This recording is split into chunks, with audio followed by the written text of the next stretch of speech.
शुरू करें।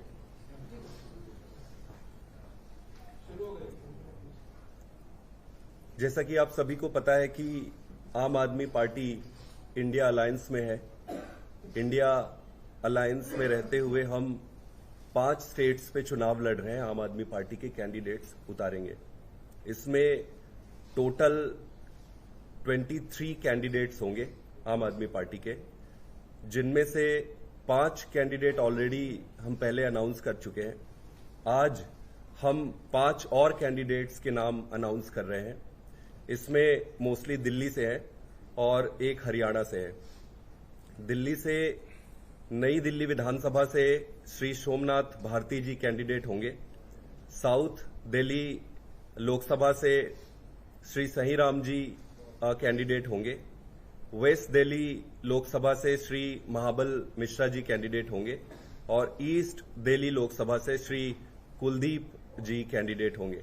इसके साथ साथ हरियाणा में कुरुक्षेत्र लोकसभा से श्री सुशील गुप्ता जी आम आदमी पार्टी की तरफ से चुनाव लड़ेंगे। अच्छी if you want to add Gopal ji. अभी जैसा हमारे संगठन के राष्ट्रीय महासचिव संदीप पाठक जी ने बताया कि आम आदमी पार्टी दिल्ली, हरियाणा, गुजरात, पंजाब और आसाम, इन 5 राज्यों में आम आदमी पार्टी की उम्मीदवार इंडिया गठबंधन के तहत खड़ी कर रही है। जैसा पहले ही गुजरात के अंदर हमने भरूच से और भावनगर से उम्मीदवार घोषित किए थे, आज दिल्ली से चारों लोकसभा सीट जहां से इंडिया गठबंधन में आम आदमी पार्टी के उम्मीदवार खड़ा करने का निर्णय हुआ था, उसमें खास तौर से पूर्वी लोकसभा सीट से आम आदमी पार्टी ने एक ऐतिहासिक आज फैसला किया है। पीएससी के अंदर पूर्वी लोकसभा सीट जनरल सीट है। उस जनरल सीट से हमने कोंडली से हमारे विधायक कुलदीप कुमार, जो एससी कैटेगरी से रिजर्व कैटेगरी से आते हैं, उनको लड़ाने का निर्णय किया है, जो एक ऐतिहासिक फैसला है। शायद दिल्ली में पहली बार किसी जनरल सीट से एक रिजर्व कैटेगरी के कैंडिडेट को खड़ा करने का कोई पार्टी निर्णय ले रही है। दूसरी तरफ मालवीय नगर से सोमनाथ भारती जी, जो हमारे आज की तारीख में जल बोर्ड के उपाध्यक्ष हैं, पूर्व मंत्री रहे हैं दिल्ली के अंदर, उनको कैंडिडेट बनाया है। साउथ से सही राम पहलवान, जो तुगलकाबाद से लगातार ये तीसरी बार वो विधायक चुने गए हैं और ग्रासरूट स्तर पे, जमीनी स्तर पे, जिन्होंने काउंसलर के चुनाव से लेकर के और विधायक रहते हुए लगातार जिन्होंने वहां पर काम किया है, उनको पार्टी ने उम्मीदवार बनाने का निर्णय लिया है। साथ ही साथ जो पश्चिमी दिल्ली सीट है, जहां से पूर्व सांसद महाबल मिश्रा जी, जिनका एक लंबा अनुभव है, उनको पार्टी ने अपना उम्मीदवार बनाया है। उसी तरह से हरियाणा के अंदर आम आदमी पार्टी जिस तरह से पूरी ताकत के साथ संगठन निर्माण का काम कर रही है, तैयारियां कर रही है, उसमें कुरुक्षेत्र से आम आदमी पार्टी ने अपने प्रदेश अध्यक्ष और पूर्व राज्यसभा सांसद सुशील गुप्ता जी को चुनाव मैदान में उतारा है। इन कैंडिडेट्स के उतारने का जो पर्पज है कि कैसे जो आम आदमी पार्टी के हिस्से में सीट आई है, सारे कैलकुलेशन के बाद, सारे स्टडी के बाद यह निर्णय लिया गया कि उन सीटों को जीतना है। अपने हिस्से की जो जिम्मेदारी है इंडिया गठबंधन में, इस देश को बचाने के लिए, संविधान को बचाने के लिए सबसे जरूरी है सीट को जीतना। तो हर सीट पर चुनाव जीता कैसे जा सकता है, वहां की परिस्थितियों का एनालिसिस करके आज ये पार्टी ने निर्णय लिया है। और पहले जो 5 कैंडिडेट हुए थे, अब 10 कैंडिडेट हमारे घोषित हो चुके हैं। आसाम के अंदर हमारे कैंडिडेट पहले ही पिछली हमने घोषित किया था और आगे पंजाब में ही जल्दी घोषित करेंगे। Thank you.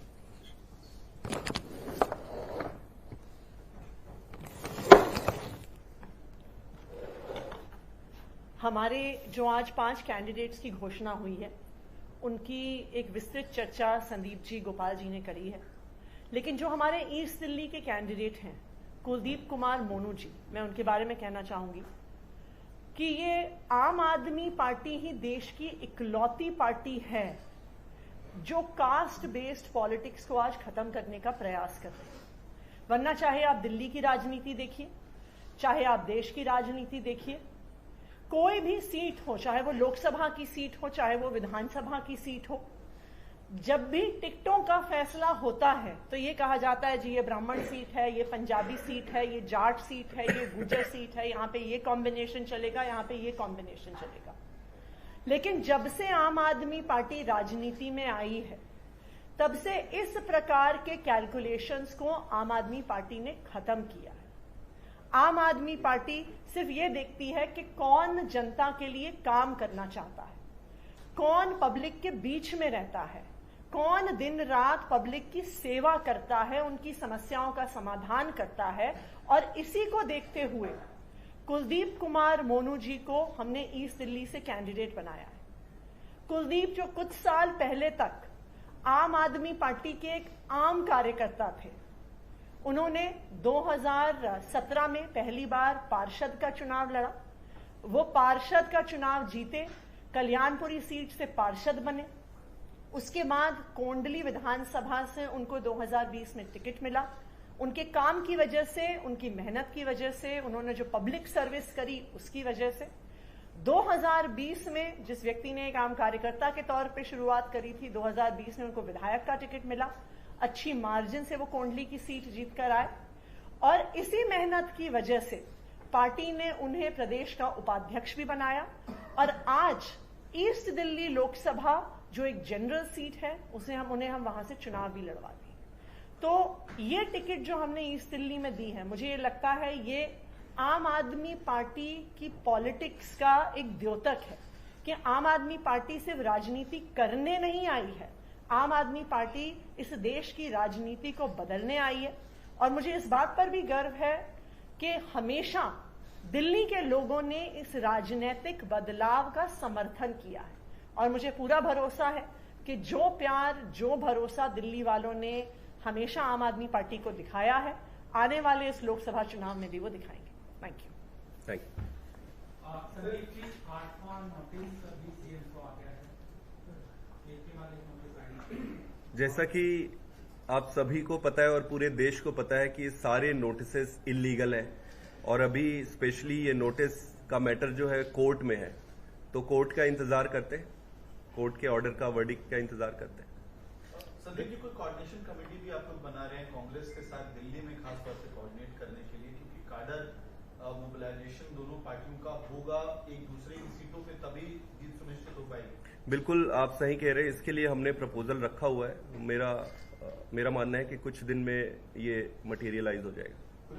दोनों पार्टी के पास जो वोट आया था पिछले लोकसभा चुनाव में, उसका एक बड़ा उदाहरण दिया जा रहा है कि अब भी बीजेपी और आप दोनों के वोट बैंक में 16-17% का अंतर है। आपको क्या लगता है कि दोनों पार्टी के गठबंधन के बाद कितना उसमें बदलाव आने की उम्मीद आप लोग गेज कर रहे हैं, कितने कार्यकर्ता जुड़ पाएंगे? देखिए, वो सीधा जब आप वोट शेयर को ऐड करके जो निकाल रहे हैं वो राजनीति में बिल्कुल करेक्ट कभी उतरता नहीं है। टोटल वोटिंग परसेंटेज को अगर आप देखेंगे तो हर इलेक्शन में वो अलग अलग वेरी करता है। किस सेगमेंट से कितना वोटिंग परसेंटेज टर्न आउट हुआ वो अलग अलग डिपेंड करता है। इलेक्शन डिपेंड करता है, कैंडिडेट पे भी डिपेंड करता है। और जब आप कॉम्बिनेशन में दो पॉलिटिकल पार्टीज आते हैं तो ये सारी परिस्थितियां बदल जाती है, तो वो वर्कआउट नहीं करेगा। इस बार इंडिया अलायंस पूरी मजबूती से चुनाव लड़ रही है और देश को एक विकल्प की जरूरत है, तो पूरी जनता की जो मानस है वो बदलाव के लिए रहेगा और चुनाव जीतेंगे। देखिए, जो कह रही है भारतीय जनता पार्टी, जो कह रही है ना कि हमारा मार्जिन बहुत ज्यादा था, उस मार्जिन की ताकत कितनी है आप इसी से अंदाजा लगा सकते हैं। जिस दिन से गठबंधन घोषित हुआ है उस दिन से सारे सीट पर भाजपा कैंडिडेट ढूंढ रही है। अगर मार्जिन इतनी ज्यादा है तो इतने जो है माथापच्ची करने की जरूरत क्या है? वो तो कोई भी लड़के चुनाव जीत लेगा, फिर इतने कैंडिडेट भाजपा क्यों ढूंढ रही है?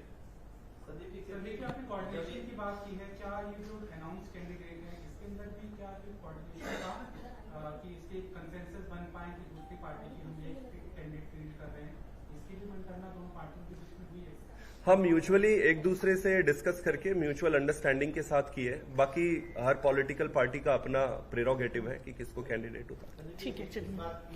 3 विधायक और एक जो आपके पूर्व सांसद हैं उनके साथ आप मैदान में उतरे हैं, क्या क्राइटेरिया रहा जब आप लोग चयन कर रहे थे, क्योंकि बहुत से नामों पर चर्चा हुई होगी बीएसपी बैठक में भी, तो क्या क्राइटेरिया समझ के आपने इन लोगों को मैदान में उतारा? देखिए, सबसे बड़ी क्राइटेरिया चुनाव में कैंडिडेट उतारने की होती है विनेबिलिटी की।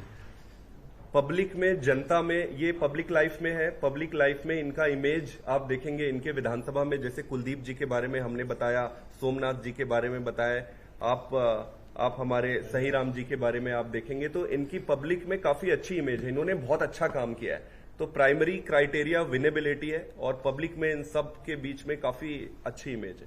इनफैक्ट अगर आप इन चारों कैंडिडेट्स के अपने अपने एरिया में जाइए, 3 उसमें से विधायक हैं, एक सांसद भी रहे हैं, तो इन चारों के बारे में लोग आपको कहेंगे कि ये ऐसे लोग हैं जो पब्लिक के लिए 24 घंटे अवेलेबल है। और मुझे लगता है कि ये सबसे बड़ी बात है। ये भी दिखाता है कि बीजेपी का क्या है, बीजेपी का सांसद न कहीं दिखता है न कुछ करता है। आम आदमी पार्टी के कैंडिडेट वो हैं जो 24 घंटे दिखते हैं और 24 घंटे करते हैं। ठीक है, थैंक यू।